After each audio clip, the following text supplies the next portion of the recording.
Hello investors, thank you for joining me. My name is Michael from Deep Value Returns on Seeking Alpha. Today I want to talk about Twilio. Twilio just reported their Q3 results. The stock has sold off by approximately 12% on the back of these results. So we're going to talk about what Twilio does, we're going to talk about its growth prospects, we're going to talk about one of the things that I believe investors caught on to, which is namely its profitability profile, and then we're going to talk about its valuation. So here's the thing, right? If you look back the past 6 months, Twilio has been a really volatile stock, and for investors, I mean, we talk about being in the middle of a bull market. I think it's quite difficult to say that when you look at here. So it's just so difficult, and investors are already going to be down approximately close to like 25% by the end of today in the past 6 months. So it's been a choppy period for investors in high growth names. So when I look and compare against the S&P, I think that there's a bit more, the investors are a bit more discerning right now, what's worthwhile investing, what's not. So if you look back to 2020, Twilio and a lot of these SaaS names were just like, wow, just growing at really rapid rates. And like the market was non-discerning. And right now investors, I think, is giving back a lot of those gains, and investors are kind of that have held on to the stock since 2020 probably going to take some profits off the table here. So one of the things that I wanted to note is that Twilio has been growing at a rapid rate at approximately mid-50s mid-60s growth rates. So it's clearly been growing at a rapid rate, and its guidance for Q4 points to just 40%. So on the surface, this is a meaningful dip. But keep in mind that over the last 12 quarters, Twilio is consistently guided low and beaten estimates, guided low, beaten estimates. So for context, right, so let me just see what the numbers were. So for context, at the back of Q2, they were guiding for Q3, this quarter just reported, they were going to be growing at approximately 52% at the high, 52% year over year at the high end. And when the results actually came out for Q3, was 65%. So they just like really smashed through that that estimate. So they're just growing at a really rapid rate, and I think that investors should keep in mind when they look at the Q4 guidance. Okay. A few more details that I wanted to highlight about the growth rate. So you can see here, dollar-based net retention is incredibly stable, consistently at around 130%. So it has dipped ever so slightly from the previous year, was 137 to 131 this time around. But for all intents and purposes, their ability to sell more revenues, to get more revenues from the existing customer base year over year continues to expand. So customers come in, land, and over the next year they spend 31% more in revenues than they originally contracted for. So it has a very sticky customer base. The other thing that I wanted to highlight is that analysts are expecting Twilio's growth rates to decelerate meaningfully into next year. You can see here in the screen that they're expecting it to grow at approximately 30%. I don't think that's going to happen. I think investors are being a bit too gloomy here. Analysts are being a bit too gloomy here.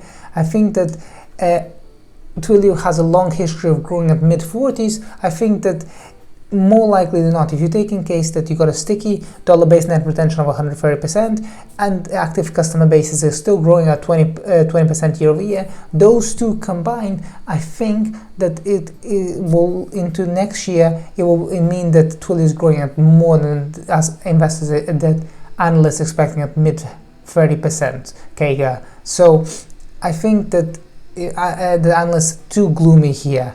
What I do want to highlight is what Twilio really does. So Twilio is part of a way for a platform for you as a developer to communicate with your customer. So you can use via Twilio's platform, you can message, it's voice, predominantly voice really, a way to have a tailored way of delivering a message, a high impact message to the customer. So it's something that's very, very targeted and specific. That's what Twilio really offers as for developers, a way that they don't have to kind of build from scratch, and they don't have to rely on some of the third-party data. They can really build a personalized way of communicating with their individual customer. So it clearly, you know, has a lot of tailwinds, and you can see this by the numbers. You know, they're growing at a rapid rate. The tailwind here, as the economy goes more and more digital, they have so many different opportunities here to continue growing this channel. So I think that for all intents and purposes, the business is going to continue growing at a really rapid rate. Now, here is the problem. Its path to profitability is like, oh my god, it's not really that great. So if you can see here, so for Q3 of last year, they put out 0.4 cents, so $0.4, 4 cents of EPS. Okay, so EPS last year was 4 cents. This year was 1 cent. Okay, so although they're growing on top line, the bottom line is moving in the wrong direction. The other thing that I wanted to highlight is that if you think about it, for Q4, the guidance, last year Q4 was 4 cents positive, and this year the guidance is for negative 23 cents at the high end.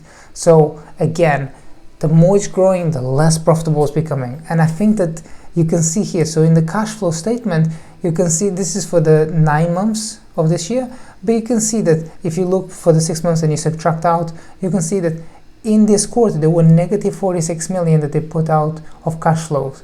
So they're using cash. They have plenty of cash on their balance sheet. They have more than 3 billion net cash once you include the debt. But just to think about it, so it's not really showing that it has a high value proposition business model, because they grow in the top line. But I mean, the point of the growing top line is to increase your profitability on the bottom line. It's not really to go in the opposite direction.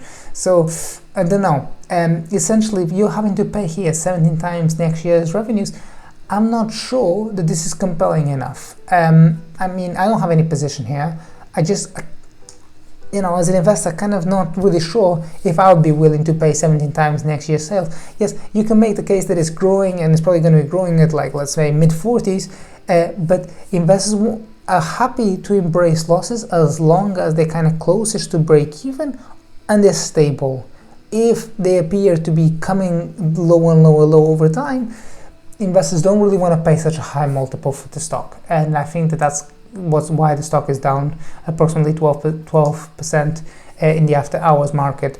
With all that being said, if you want to find out what stocks I'm particularly passionate about, or if you just want to figure out how to become a better investor, don't forget to check out my marketplace. It's called Deep Value Returns on Seeking Alpha, and I give you a platform and I give you high quality actionable investment ideas. Okay, see you soon guys, bye bye.